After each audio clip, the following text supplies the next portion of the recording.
नमस्कार शेतकरी मित्रांनो. आज आपण आलेलो आहे माझ्या स्वतःच्या मक्याच्या प्लॉटमध्ये.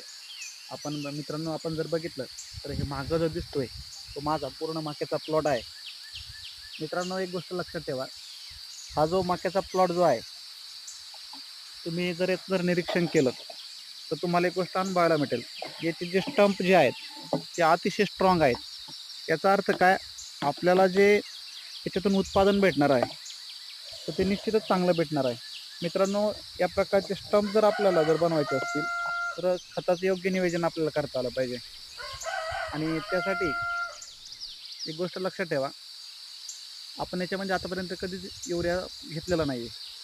आपण युरिया जो घेणार आहोत तो कणीस बाहेर यायच्या वेळेस घेणार आहोत. त्यानंतर मित्रांनो, आपण शेवटचा डोस आहे तो ड्रिपना बोरॉन आणि झिंक या दोघांचा घेणार आहोत. जय जवान जय किसान.